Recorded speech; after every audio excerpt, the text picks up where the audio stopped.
مولانا محمد نعمان نے ہی ایک واقعہ مزید لکھا ہے.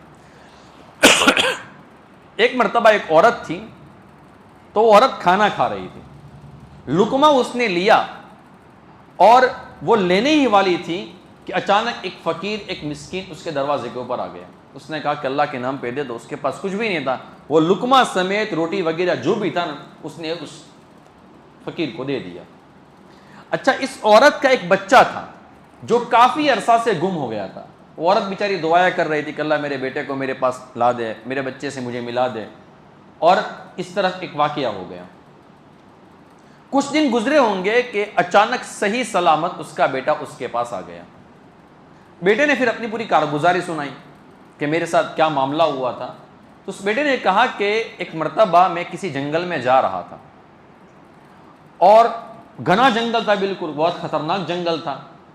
اچانک میرے سامنے شیر آیا, تو جس گدھے کے اوپر میں سوار تھا وہ گدھا چمک گیا, بھڑک گیا جسے کہتے. تو اس نے چھلانگ ماری اور مجھے نیچے گرا دیا, اور گدھا الٹی طرف بھاگ گیا. اب میں یہاں پر اکیلا, اب میں بھاگ بھی نہیں سکتا ہوں. اور جو شیر تھا نا, اس شیر نے اپنے جو پنجے تھے وہ میرے پیون لگے ہوئے قمیص کے اوپر بھی ڈال دیے تھے. اب پیون لگا ہوا اگر کرتا ہو تو اس کو پھٹنے میں کتنی دیر ہوتی ہے؟ وہ تو فوراً ہی پھٹ جائے گا نا. اور اگر پھٹ جاتا ہے تو بندے کے جسم کے اوپر سیدھی سی بات ہے کہ زخم تو آئیں گے. لیکن اس نے کہا کہ اللہ کی شان کہ مجھے اس وقت کوئی زخم نہیں آیا, لیکن ہوش گھما بیٹھا تھا. بندے اچانک ایسا منظر دیکھ لے, ہمارے سامنے اگر شیر آ جائے ہم یہاں پر کھڑے نہیں رہیں گے.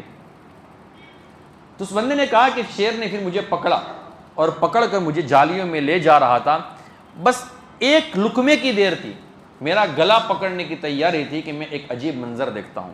وہ منظر میں نے کیا دیکھا کہ ایک بہت بڑی مخلوق اللہ رب العزت نے بھیجی, جس نے سفید کرتا پہنا ہوا تھا. اس نے شیر کو گردن سے پکڑا اور ایک طرف پٹک دیا, اور اس نے کہا کہ یا قلب قم لقمتم بلقمتن. اس شیر نے یہ جملہ کہا, قم یا قلب لقمتم بلقمتن, کہ کتے کھڑا ہو جا, لقمے کے بدلے لقمہ ہے. وہ بندہ کہتا ہے کہ اس کے بعد میں نے دیکھا کہ وہ شیر تو چلا گیا. اس کے بعد مجھے تھوڑا سا ہوش آیا, میں نے اپنا جسم چیک کیا کہ مجھے کہیں پر کوئی خروش تو نہیں آئی ہے, کوئی نشان تو نہیں پڑا ہے, کوئی زخم تو نہیں آیا ہے, لیکن اللہ کی شان کہ میرا جسم بالکل صحیح سلامت تھا.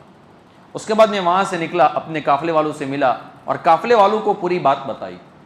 تو انہوں نے کہا کہ تو نے اس کو ڈھونڈا تھا, کہ کون بندہ تھا؟ اس نے کہا کہ میں نے تو نہیں ڈھونڈا تھا, ڈھونڈا لیکن مجھے ملا نہیں. پھر یہ بندہ گھر پر جب آیا اور اس نے جب یہ کارگزاری اپنی پوری والدہ کو سنا رہا تھا, تو اس کی والدہ نے پوچھا کہ وہ دین کون سا تھا, وقت کس ٹائم کا تھا. تو ماں نے بالکل جب کیلکولیٹ کیا نا, تو اس کو پتا چلا کہ یہ وہی گھڑی تھی جس گھڑی میں میرے بیٹے کو اللہ رب العزت نے اس شیر کے لقمہ بننے سے بچایا تھا. وہ گھڑی وہی تھی جس میں اس ماں نے صدقہ دیا تھا.